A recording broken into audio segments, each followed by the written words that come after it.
श्री कृष्णं वंदे जगद्गुरु। इदं श्री सद्गुरुवे नमः।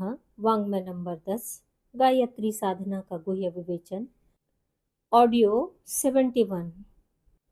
पिछले ऑडियो में हमने जाना कि ईर्ष्या और घृणा मनुष्य के पतन का कारण बनती है। गुरुदेव गायत्री मंत्र के 10वें अक्षर गो के माध्यम से सहयोग और सहिष्णुता का संदेश देते हुए बताते हैं कि अपने मनोभावों को छल कपट से छिपाने के बजाय आत्मीय और स्पष्ट व्यवहार करना चाहिए। प्रत्येक व्यक्ति के विचार, संस्कार और परिस्थितियां अलग होती हैं, इसलिए मतभेद स्वाभाविक है। असहिष्णु होकर दूसरों को मूर्ख या शत्रु मानने के बजाय उनके दृष्टिकोण को समझने और प्रेम पूर्वक समाधान खोजने का प्रयास करना चाहिए। गुरुदेव चेतावनी देते हैं कि कपट, विश्वासघात और दोहरा व्यवहार मनुष्यता पर कलंक है।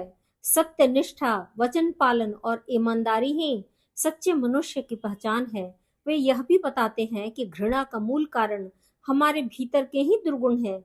यदि हम दूसरों की बुराई के बजाय उनके गुणों को देखने और अपनाने की आदत विकसित करें, तो घृणा स्वतः समाप्त होकर प्रेम, सहयोग और विश्वास का वातावरण बनाता है। गुरुदेव कहते हैं कि दैनिक जीवन में सहनशीलता एक अनिवार्य गुण है। परिवार, समाज और कार्य क्षेत्र में मतभेद आने पर भी शांत, धैर्यवान और आत्मसंयमी बने रहना ही सच्ची साधना है। यही सहयोग, सहिष्णुता और सद्भाव का मार्ग है। अब आगे हम जानेंगे, दुष्टों का नहीं, दुष्टता का नाश करो। यह निसंदेह सत्य है कि हमको सबसे प्रेम और सहनशीलता का व्यवहार करना चाहिए, पर इसका अर्थ यह नहीं कि हम दुष्ट प्रकृति के लोगों के जघन्य कृत्यों को बिना रोक टोक होने दें और उनसे प्रेम भी करते रहें। ऐसा करने से तो समाज की व्यवस्था बिगड़ जाएगी और लोगों को अनाचार, अत्याचार करने में किसी प्रकार की शंका न रहेगी। इसलिए प्रेम के सिद्धांत को स्वीकार करते हुए भी हमारा कर्तव्य है कि सदैव दुष्टता का विरोध करते रहें। सच्चे सहयोग का यही मार्ग है। एक तत्वज्ञानी का उपदेश है कि दुष्टों पर दया करो, किंतु दुष्टता से लड़ मरो। दुष्ट और दुष्टता का अंतर किए बिना हम न्याय नहीं कर सकते। अक्सर यही होता है कि लोग दुष्टता और दुष्ट को एक ही वस्तु समझ लेते हैं और एक ही ढेले से दोनों को शिकार बना लेते हैं। बीमार और बीमारी एक ही वस्तु नहीं है। जो डॉक्टर बीमारी के साथ बीमार को मार डालने का इलाज करता है, उसकी बुद्धि को क्या कहें। एक बंदर अपने मालिक को बहुत प्यार करता था। जब मालिक सो जाता तो बंदर पंखा किया करता ताकि मक्खियां उसे न सतावे। जब तक वह पंखा झलता रहता, मक्खियां उड़ती रहती। जैसे ही वह पंखा बंद करता कि मक्खियां फिर से मालिक के ऊपर आकर बैठ जाती। यह देखकर बंदर को मक्खियों पर बड़ा क्रोध आया और उसने उनको सजा देने का निश्चय किया। वह दौड़ा हुआ गया और सामने की खूंटी पर टंगी हुई तलवार को उतार लाया। जैसे ही मक्खियां मालिक के मुंह पर बैठी, वैसे ही बंदर ने खींचकर तलवार का एक हाथ मारा। मक्खी तो उड़ गई, पर मालिक का मुंह बुरी तरह जख्मी हो गया। हम लोग दुष्टता को घटाने के लिए ऐसा ही काम करते हैं, जैसा बंदर ने मक्खियों को हटाने के लिए किया था। आत्मा किसी का दुष्ट नहीं है, वह तो सत्य, शिव और सुंदर है, सच्चिदानंद स्वरूप है। दुष्टता तो अज्ञान के कारण उत्पन्न होती है। यह अज्ञान एक प्रकार की बीमारी ही तो है। अज्ञान रूपी बीमारी को हटाने के लिए हर उपाय काम में लाना चाहिए, परंतु किसी से व्यक्तिगत द्वेष नहीं मानना चाहिए।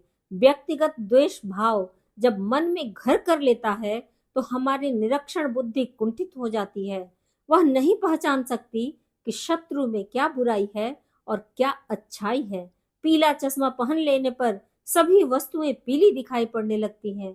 इसी प्रकार स्वार्थपूर्ण द्वेष जिस मनुष्य के प्रति घर कर लेता है, उसके भले काम भी बुरे प्रतीत होते हैं और अपनी आंखों के पीलिया रोग को न समझकर दूसरे के चेहरे पर पीलापन दिखाई पड़ने लगता है। उसे पांडु रोग समझकर उनका इलाज करने लगता है। इस प्रकार अपनी मूर्खता का दंड दूसरों पर लादता है, अपनी बीमारी की दवा दूसरों को खिलाता है। जालिम और दुष्ट, क्रोधी और परपीड़क इसी अज्ञान में ग्रसित होते हैं। उसके मन में स्वार्थ एवं द्वेष समाया हुआ है। फलस्वरूप उन्हें दूसरों में बुराइयां ही बुराइयां नजर आती हैं। सन्निपात का रोगी दुनिया को सन्निपात ग्रसित समझता है। आप दुष्ट और दुष्टता के बीच अंतर करना सीखिए। हर व्यक्ति को अपनी ही तरह पवित्र आत्मा समझिए और उससे आंतरिक प्रेम कीजिए। कोई भी प्राणी नीच, पतित या पापी नहीं है। तत्वतः वह पवित्र ही है। भ्रम, अज्ञान और बीमारी के कारण वह कुछ का कुछ समझने लगता है। इसी बुद्धि भ्रम का ही इलाज करना है। बीमारी को मारना है और बीमार को बचाना है। इसलिए दुष्ट और दुष्टता के बीच फर्क करना सीखना चाहिए। मनुष्यों से द्वेष मत रखिए, चाहे उनमें कितनी ही बुराइयां क्यों न हो। आप तो दुष्टता से लड़ने को तैयार रहिए, फिर वह चाहे दूसरों में हो, चाहे अपनों में हो या चाहे खुद अपने अंदर हो। पाप एक प्रकार का अंधेरा है जो ज्ञान का प्रकाश होते ही मिट सकता है। पाप को मिटाने के लिए कड़ुए से कड़ुआ प्रयत्न करना पड़े तो आप प्रसन्नता पूर्वक कीजिए, क्योंकि वह एक ईमानदार डॉक्टर की तरह विवेक पूर्वक इलाज होगा। इस इलाज में लोक कल्याण के लिए मृत्यु दंड तक की गुंजाइश है। किंतु द्वेष भाव से किसी को बुरा समझ लेना या उसकी भलाइयों को भी बुरा कहना अनुचित है। जैसे एक विचारवान डॉक्टर रोगी को सच्चे हृदय से मंगल कामना करता है और निरोग बनाने के लिए स्वयं कष्ट सहता हुआ जी तोड़ परिश्रम करता है, वैसे ही आप पापी व्यक्तियों को निष्पाप करने के लिए साम, दाम, दंड, भेद चारों उपायों का प्रयोग कीजिए, पर उन पापियों से किसी प्रकार का निजी राग द्वेष मत रखिए। आगे है, अपने दोषों से भी संघर्ष कीजिए। जैसे हम दूसरों के दोषों पर दृष्टि रखते हैं और उनका विरोध करते हैं, उसी प्रकार अपने दोषों पर भी हमको निगाह रखनी चाहिए। ताली दोनों हाथों से बजा करती है। सहयोग के लिए दोनों ही पक्षों में श्रेष्ठता का होना आवश्यक है। जब तक हम अपने दुर्गुणों को दूर नहीं करेंगे, हमारी सहयोग और सहिष्णुता की बातें कोरी दिखावटी ही समझी जाएंगी। क्योंकि जब तक हम दूसरों के गुणों को उचित महत्व प्रदान करके उनको स्वयं भी स्वीकार करने का प्रयत्न न करेंगे, तब तक वे हमारे प्रति आकृष्ट नहीं हो सकते। गुणी बनना तो हम सब चाहते हैं, पर संस्कार और संपर्क दोष से हम में दुर्गुण घुस जाते हैं। उन्हें हम दूर नहीं कर पाते और अपनी योग्यता का विकास किए बिना उसके द्वारा होने वाले फल को प्राप्त नहीं किया जा सकता। अतः हमारे मनीषियों ने स्वानुभव से गुणी बनने के लिए एक बहुत सरल, सीधा और सच्चा रास्ता बतलाया है, जिसके द्वारा प्रत्येक मानव सहज ही में गुणी बन सकता है और उसके दोष क्रमशः कम एवं दूर किए जा सकते हैं। यह उपाय है, मनुष्य गुणी के प्रति अनुराग रखे, गुणीजनों के प्रति आदर सत्कार व भक्ति रखे। जैसे जैसे मनुष्य का गुणानुराग बढ़ेगा, वैसे वैसे उसका खिंचाव गुणों के प्रति बढ़कर वह गुणी बनता चला जाएगा। यह क्रिया इतनी स्वाभाविक है कि इसमें विचार करने की और श्रम करने की तनिक भी आवश्यकता नहीं होती। गुणी से प्रेम और गुणों के प्रति आकर्षण हो तो बस गुणी बनने का मार्ग प्रस्तुत होता चला जाएगा। सत्संग का महात्म्य और महापुरुषों के नाम स्मरण व गुण कीर्तन का जो बड़ा भारी फल हमारे शास्त्रों में वर्णित है, उसका एकमात्र कारण यही है कि जैसे व्यक्तियों के साथ हमारा संपर्क होता है, उनके गुण दोष का प्रभाव हमारे पर भी पड़े बिना नहीं रहता। महापुरुषों में गुणों की प्रधानता होती है, अतः मनुष्य उनके गुणों को स्मरण करके यही चाहता है कि वह भी वैसा ही गुणी बन जाए। मनुष्य की जैसी इच्छा होती है, उसी के अनुरूप उसकी प्रवृत्ति होती है, और जिस चीज की इच्छा जितनी बलवती होगी तो प्रयत्न भी वैसे ही सबल होंगे और उसकी पूर्णता भी उतनी ही शीघ्रता से हो सकेगी। वास्तव में देखा जाए तो परमात्मा पुरुष सिद्ध व बुद्ध हो चुके हैं। वे किसी का भला बुरा नहीं करते, पर उनके निमित्त से मनुष्य में अच्छी भावनाओं का उदय होता है, गुणों के प्रति आकर्षण बढ़ता है, अपने दोषों, दुर्गुणों व कमियों का उसे ज्ञान होता है तथा दूर करने की भावना होती है। इसी से मनुष्य पतन से बचकर उत्थान की ओर अग्रसर होता है। गुणों का आकर्षण जितना बढ़ेगा, दोषों का संपर्क स्वयं उतना ही घट जाएगा। प्राणी मात्र गुणों एवं दोषों के पुंज हैं। किसी में गुणों की अधिकता है तो किसी में दोषों की। दृष्टि भिन्नता से कभी कभी किसी के गुण दूसरों को दोष रूप लगने लगते हैं और दोष गुण। जिसकी दोष दर्शन की सृष्टि होती है, वह बड़े महापुरुषों में भी कोई न कोई दोष ढूंढ निकालता है, जबकि गुण ग्राहक व्यक्ति भयंकर पापी में से कोई न कोई गुण पा लेता है। थोड़े बहुत गुण और दोष सभी में भरे हैं। देखने वाला स्वयं जैसा होगा या जिस गुण या दोष को महत्व देगा, उसे दूसरे में वही दिखाई देगा। हमारे दोष की इतनी प्रचुरता क्यों एवं गुणों की इतनी कमी क्यों? इस प्रकार जब गंभीर विचार करते हैं तो विदित होता है कि हमारी दृष्टि दूसरों के अवगुण को देखने में लगी रहती है। दोषों की ओर बहुत बार विशेष रूप से ध्यान जाने के कारण ही हम में दोषों की प्रबलता और अधिकता हो जाती है। यदि हम अपनी दृष्टि को गुण ग्रहण में लगा दें, जहां कहीं भी जिस किसी में छोटा मोटा जो भी गुण देखे उसे ग्रहण करने का लक्ष्य रखे, अर्थात गुणग्राही बने, तो गुणवान बनने में देर नहीं लगेगी। केवल अपनी दृष्टि या वृत्ति में परिवर्तन करने भर की देर है। दोष दृष्टि की जगह गुण दृष्टि को महत्व देना है, फिर हमारा काम सरल और शीघ्र हो जाएगा। गुणग्राही व्यक्ति की दृष्टि बहुत उदार होती और विशाल हो जाती है। सामुदायिक अनुदार व संकुचित भावना नहीं होती, क्योंकि गुण प्रत्येक मनुष्य में पाए जाते हैं। यह किसी देश, जाति, संप्रदाय की ही बपौती नहीं। अतः गुणग्राही व्यक्ति को जहां भी थोड़ा बहुत गुण दिखाई देगा, उसके प्रति आकृष्ट हुए बिना नहीं रह सकता। संकुचित दृष्टि वाला अपने देश, जाति, संप्रदाय वालों के तो गुणों का बखान करेगा, पर उस सीमा के बाहर के व्यक्तियों के गुणों की ओर उसका ध्यान नहीं जाएगा और लक्ष्य में आ जाने पर भी वह उनके गुणों की स्तुति करने में हिचकिचाएगा। ऐसी संकुचित वृत्ति को दृष्टि राग की संज्ञा दी जाती है। यदि व्यक्ति संकुचितता का आश्रय लेता है तो उसका संप्रदाय या व्यक्ति विशेष के प्रति इतना अधिक मोह हो जाता है कि उसके दोष भी गुण रूप दिखाई देने लगते हैं और दूसरे के गुण भी दोष रूप। अतएव हमें सावधानी रखनी आवश्यक है कि हमारा गुण दृष्टि संकुचित व अनुदार न हो। जहां कहीं किसी में भी गुण दिखाई दे, बिना हिचकिचाहट की सराहना करें व गुणों को अपनाने का प्रयत्न करें। अब हम जानेंगे कैसी हो सहिष्णुता और समझौते की भावना। संसार में निर्दोष व्यक्तियों की संख्या बहुत कम है। अगर मनुष्य में 10 गुणों के मुकाबले में 2-4 दोष हो तो उसे बहुत गनीमत समझना चाहिए। अन्यथा आजकल का सामाजिक जीवन, आर्थिक, राजनीतिक वातावरण ही ऐसा अस्वाभाविक बन गया है कि उसके परिणाम स्वरूप लोगों में तरह तरह के दोष तथा दुर्गुण सहज ही पैदा हो जाते हैं।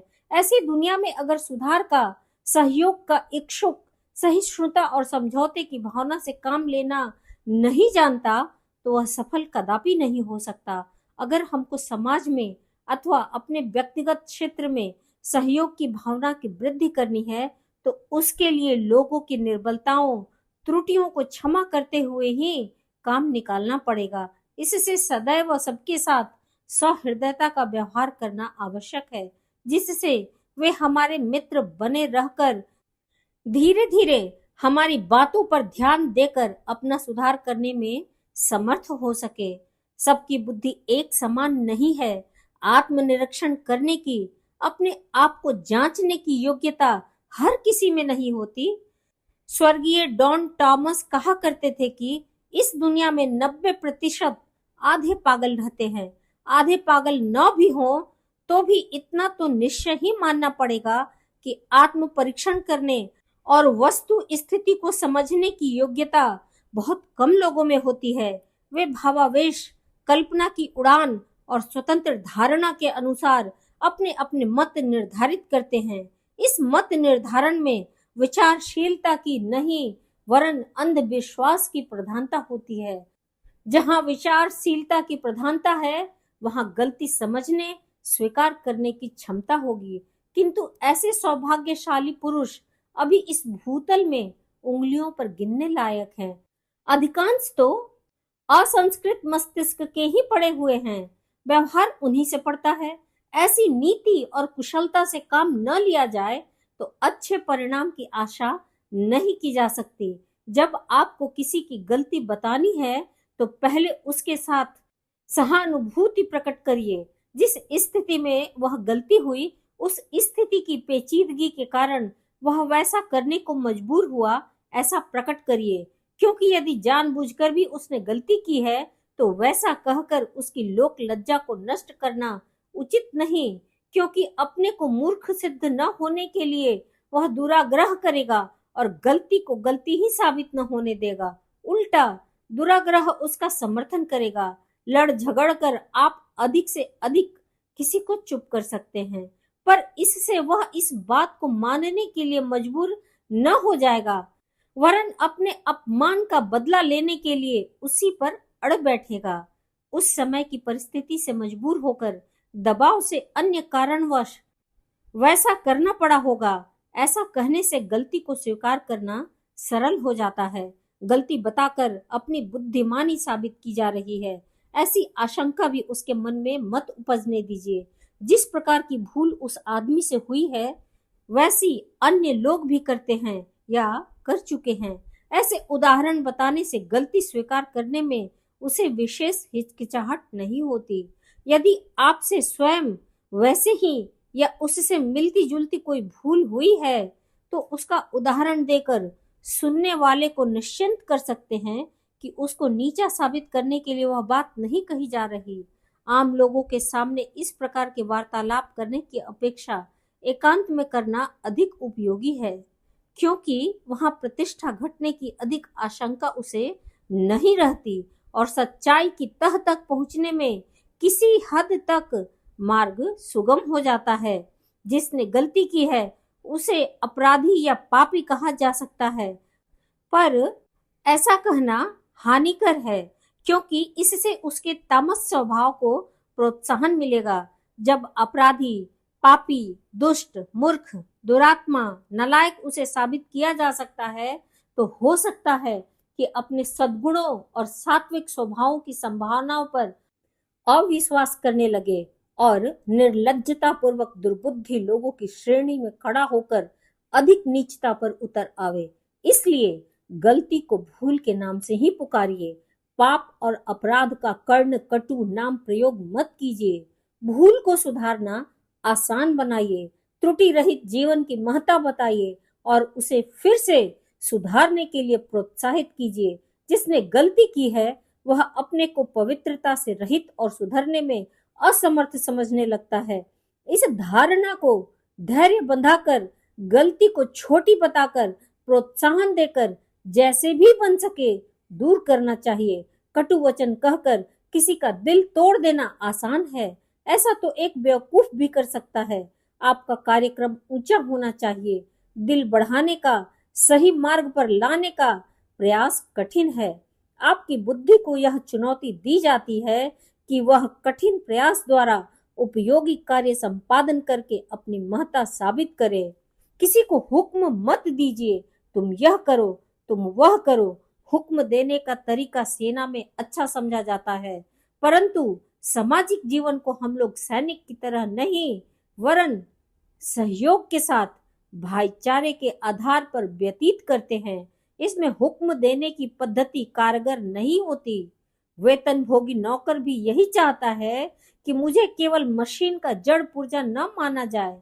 जिस कार्य में अपना विचार समन्वित नहीं होता, जिस कार्य में अपनी दिलचस्पी नहीं जुड़ती, वह कार्य आधे मन से बेगार की तरह किया जाता है। पराया जराया, यह कहावत मशहूर है। दूसरे के काम को ऐसे किया जाता है मानो जराया हुआ हो, जला दिया गया हो।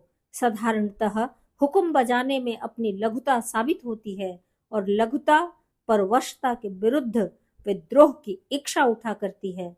आपने देखा होगा कि छोटे बालक जिन्हें आज्ञा पालन न करने से हानि का भय नहीं होता, अक्सर हुक्म उदूली किया करते हैं। उन्हें यह पसंद नहीं होता कि अपराधी की तरह आज्ञा पालन के लिए मजबूर होना पड़े। बड़ा होने पर मनुष्य लाभ या भय के कारण हुक्म बजाता है, पर आंतरिक इच्छा उसकी वैसी नहीं होती। विश्व में आजकल स्वतंत्रता की तीव्र मांग है। स्वतंत्रता के लिए मानव जाति घोर संघर्ष कर रही है, बड़ी बड़ी कुर्बानी कर रही है। आध्यात्मवादी भी मुक्ति चाहते हैं। मुक्ति या स्वतंत्रता एक ही वस्तु के दो नाम हैं। सब कोई पराधीनता से छुटकारा पाना चाहते हैं, पराधीनता को कतई पसंद नहीं करते। चूंकि आज का पाठ थोड़ा बड़ा है, जिसके कारण इस पाठ को हम लोग दो भागों में पढ़ेंगे। बाकी का पाठ अब हम लोग कल पढ़ेंगे।